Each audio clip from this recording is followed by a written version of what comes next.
Hey, it's me, Vicky Marie, and good morning, good afternoon, or good evening, wherever you are in this crazy world we're living in. So, in this video, we're going to talk a little bit about John George, who you know is this case that we were following.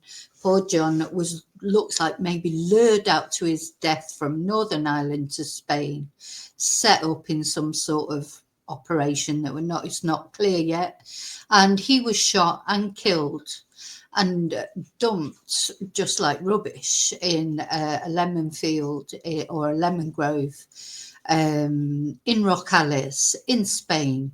So because of this, his poor family had to come out searching for him, knowing probably that they were searching for someone who was already not on this plane.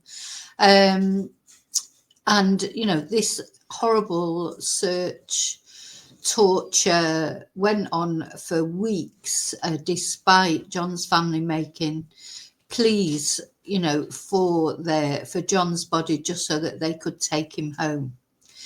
Anyway, finally, the Guardia Civil did phone them and say that John's body had been found miles away from where they were searching because they'd been given false locations. The cruelty that was shown to this family is just, you know, off the scale. Anyway, John is going home. He's going home on Monday, back to Northern Ireland. On Monday, where are we now? We're on Saturday, so Monday's the 20th. John will be going back to Northern Ireland, and he will be laying at rest until his funeral on Friday. And, you know, my heart goes out to this family as they're organising the funeral. I'm sure they want to give him the best send-off possible, because John George led a little bit of a checkered life. You know, he had his problems with drug addiction, etc., as many people do. And you know what? Those without sin, you cast the first stone. You know, to me, John George, at the end of the day, he was a father, he was a son, he was a brother, he was an uncle, he was a friend. And it seems to me that people speak very highly of him. So, yeah, he got into bad ways, he got into bad company, and he paid, unfortunately, the ultimate price. But, you know, his family, they deserve our support, they deserve positive thoughts. They've been through hell, really, these last few weeks. And, of course, it's not going to get any better. They may have John back, but now they've got to start grieving him, and it'll start with them laying him to rest next Friday at his funeral. So there's a few sort of different activities coming around to celebrate John's life, which are good, all positive. I just want to read you, first of all, a statement that his sister made on the Facebook group, and she says, "Hi folks, this is his sister Courtney. This is a wee message to extend our gratitude at this truly difficult time." In fact, I'll show it, will I? Show you the post. I'm sure she won't mind because it's a public post. We would like to thank each and every person for the support and commitment in locating and returning John home where he belongs. As I'm sure you can imagine, the next week will be the most challenging experience our family is yet to overcome. Because, you know, and that is because they've been so caught up in all the searching for John and all the, you know, in a foreign country, language barriers, you know, all that. And now it's like, it's like dealing with real life now. And that's when anyone who's had a bereavement of any kind, not necessarily like this, it's after everything settles down that it's felt the hardest, isn't it?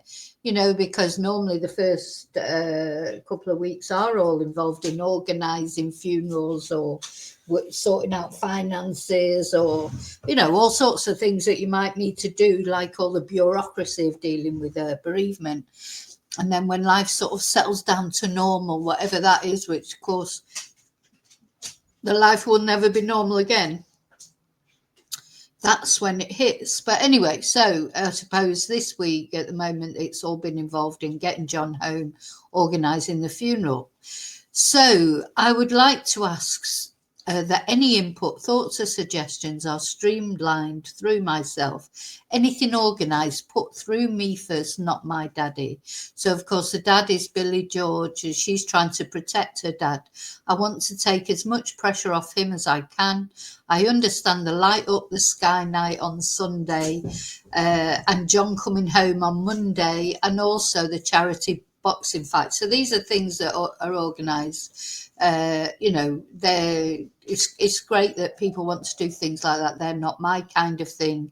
I'll be doing, you know, I like to do, and this is what I'm going to show you in this video, how to make a quiet tribute to John. And, you know, of course, we will be covering whatever news comes out, and hopefully the funeral, we will be able to get some information about the funeral. I don't know if we'll be able to actually watch it. John's dad has said, you know, everyone is welcome to the funeral. So, of course, if you're in that area, I think people are welcome, but there'll be more details released.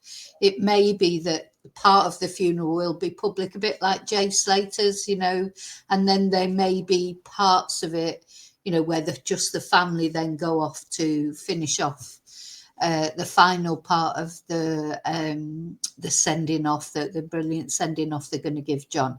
But I know that Billy had said that he wants to involve as many people as possible that sent their good thoughts and sort of supported them, if not in a physical way, in a moral sense, during the search for John. So, but that will come, more will come out about that next week.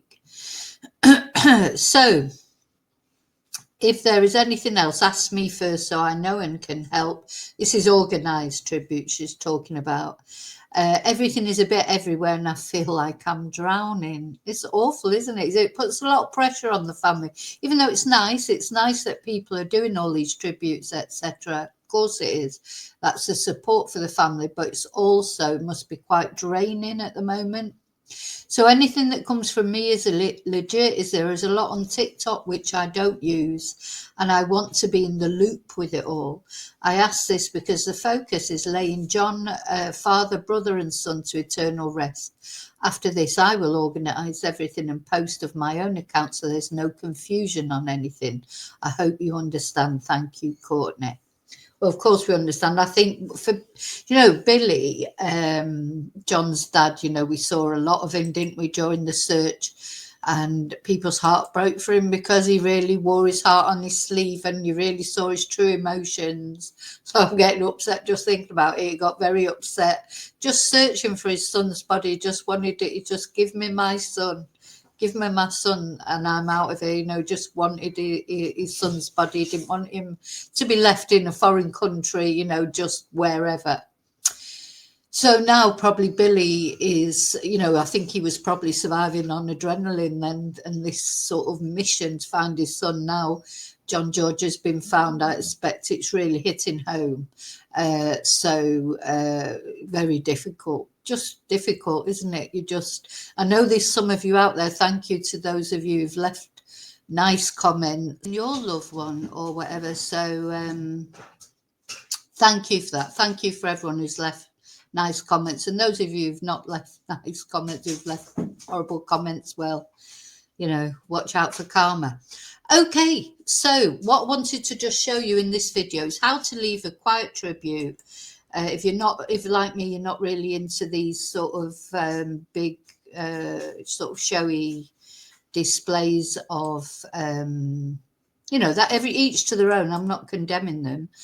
Sorry, I'm just saying, if you prefer to leave a quiet tribute, this is how you can do it. So you can go onto the, sorry, God, I can't find it now.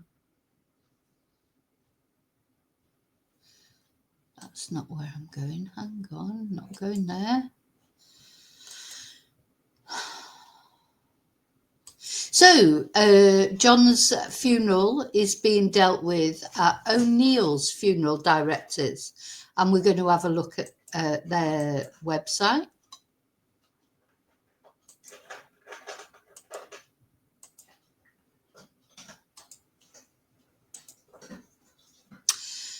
So these are the people that will be dealing with John's funeral over there in Northern Ireland.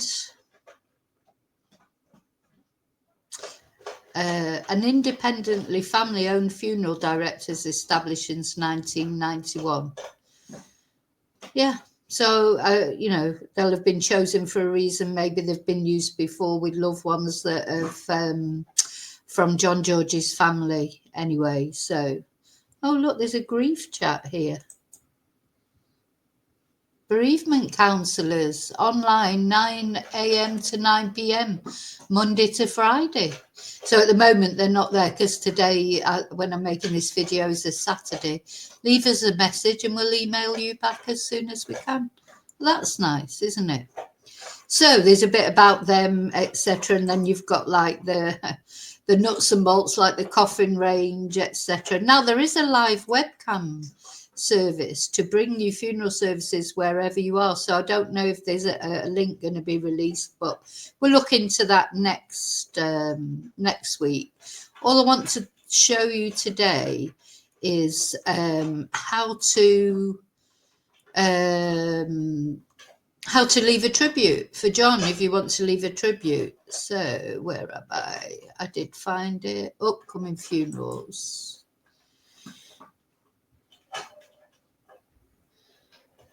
It's so sad to go down it because of course these are all people that were loved by someone. So John died suddenly in Spain on the 7th of January, which of course that would have been when he was found. Or when was this 7th of January, maybe when this was made. Anyway, did not die on the 7th of January, just to make that clear. Loving son of Billy and Sharon, devoted father of Jason and Jacob, beloved brother of Darren, Courtney and Caitlin, cherished partner of Danielle. So this is what, this is what I've always tried to do right from the beginning. This is John. Whatever he did or didn't do, he wasn't a terrible person. He may have gone a bit off the rails here and there, may have done some things that he shouldn't have done. But he is still a son, a father, a brother, and a partner, and a grandson, of course, to his 92-year-old nanny. Or granny, I should say. So the house is strictly private until John's remains return home, which is Monday. Arrangements will be published online as soon as they're confirmed. So if you're in the area, there's a book of condolence open in both of ONeals funeral directors' funeral homes in Belfast, 98 Stewartstown Road, Belfast, 228 Falls Road, Belfast. You're invited to call, leave your messages of condolence to the George and Hardy families along with any mass cards. John will be missed by his heartbroken sons, parents, brothers, sisters, partner and all those who knew and loved him. And then it tells you where to make the inquiries. Now, if you go into the service details, I don't think the service details, no. The service details aren't there yet. Tribute. Yeah. Now, this is where you can light candles for John. I've just lit a candle 24 minutes ago. And there's all different. I found it a bit confusing because I wasn't sure which type of candle to light. So I've lit... let me show you. So there are events you can add. You can light a candle, which is I've done. You can add a gift to add to John's gifts galleries. There are lots of different gifts to choose from. And you can add a message. You can add a story, like if you knew John, contribute to John's life story and add a memory or anecdote. Or you can send a thought, add a picture, add a video. So, it's lovely actually, isn't it? Or add music, so you could, this is like a little, this tribute, it's like almost like his own sort of a tribute website, isn't it? So I lit a candle for John. I'm trying to remember, I think I lit this one, the tribute candle, The thing is, I didn't know John, so I wasn't sure which one, to add. You've got the thought candle, a tribute candle, a memories candle, a vigil candle, a birthday candle. There's a massive a pink birthday candle, or a blue one, a lasting candle that will burn for 100 years, a sentinel candle. So there's all these different ones that you can add. Anyway, I added a tribute candle, and then you can you choose your color. I chose pink, and the message I put on there, I think it was justice for John and fly free. And let me see, actually, because I can actually hopefully look at the message. Can't remember the exact message that I sent. Yeah, so you can see lots of people have been. So these kind of things are a comfort to the family. I think this is an inobtrusive way you can comfort the family, because especially after the funeral, it does matter, doesn't it? Obviously leading up to the funeral, and the funeral itself, but afterwards, the things that bring comfort. Anyway, I'm probably talking personally. I remember it gave me comfort when my father died, that the amount of people that turned up at his funeral. My dad was a very quiet, shy man who hardly ever went out of the house. He didn't go out to the pub drinking. He didn't have loads of friends. But all the neighbours turned up. Everyone had a lovely story to say about him, how kind he was. Even the window cleaner was crying when my dad died. That's the effect my dad had in his quiet way. He was a shy man. He was a private man. But he left an effect because he was kind to people. He used to go off to the shops on his bike. He never had a car. His eyesight wasn't very good, so he never drove. He'd went to work on his bike for years and years, whatever the weather. He would cycle to work from where we lived to Old Trafford, which was miles away. I only knew him get the bus twice, I think, in all that time, and that was when he was really actually ill.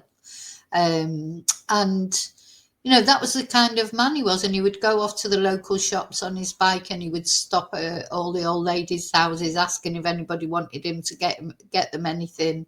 He was just a kind man. And that when I went to the funeral, because I hadn't lived, I'd moved away, I think 2 years to Spain, 2 years earlier, but also I'd lived in Reading for many years. I just couldn't believe all the people that were at this funeral for my dad, who hardly ever went out or did anything. So these are comforts that you have later when you think about it, knowing that people cared about your loved one, isn't it? It's little things mean a lot, don't they? So these candles, later when the family come to look at everyone who's lit a candle, I don't mean individually, just the number of people that have paid a tribute. This will mean something to them. So anyway, yeah, I lit one 29 minutes ago now. Pink one because I like pink, but fly high and free and rest in eternal peace, justice for John George. So yeah, I mean, the thing is, I didn't know John, I don't know the family, but of course you feel like you've come to know them, don't you? Because we've spoke about John so much. It is lovely that. So that's 2 weeks that will burn for. Yeah, people have lit different candles, different colours. Forever loved by a nation, you will always hold a special place in our hearts. I mean, it's really quite sweet, isn't it? Because I think people did take John George's story to their hearts.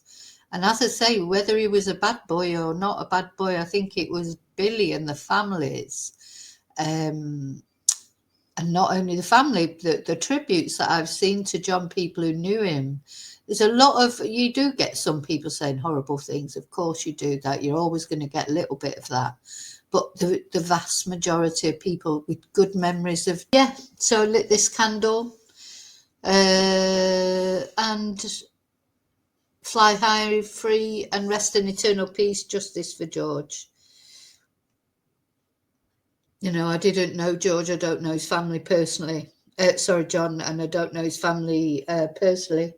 But you do feel like you have a connection with them, don't you? And these things do give comfort, I think, to families.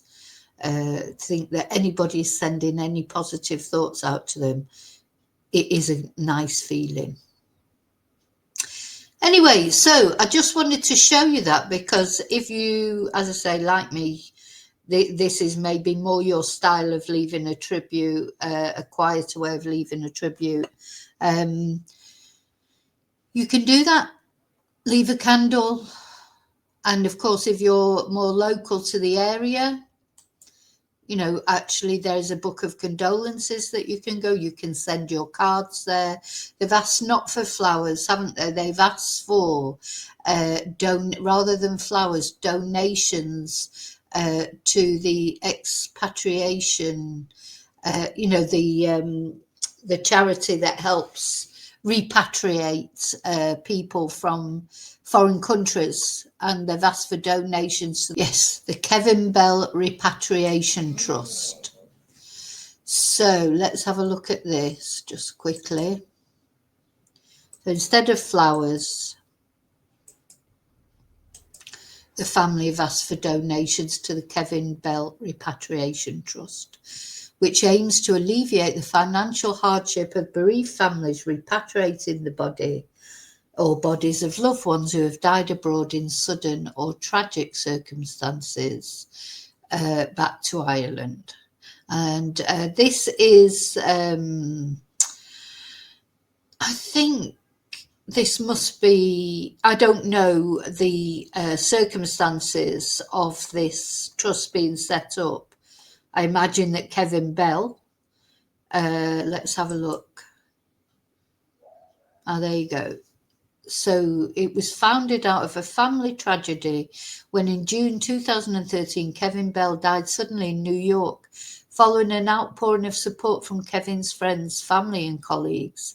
A significant amount of funds were raised to repatriate his remains back to Ireland. As a permanent legacy to Kevin, the Bell family decided to use the funds to establish a charity to help other families. Sorry. It is so lovely when good things come out of tragedies, isn't it? So they've gone on to help lots of other families. So, you know, good can come out of bad. Help comes in the form of financial support as well as advice on guidance on getting the remains of loved ones home as soon as possible. Well, they're certainly getting John George home quite quickly, aren't they? And the thing is, yeah, sometimes it's not only the money. Even if you've got the money, it's how to go about it. So it's a volunteer organisation led by Colin Bell and a team of volunteer trustees. So there you go. The Kevin Bell Trust, that's where they're asking. You can donate quite easily, I think, on the website if you want to. Let's just go into that. Donate for as our preferred. So you can donate really however much you want, and you can make a message. So that's interesting. That's something to look at, isn't it? As well, you may want to make a donation. Yeah, I'm going to look at that. So, yeah, I just wanted to let you know how to make a nice tribute to John George and maybe a message to his family. I'm sure at some point they'll be looking through all those messages.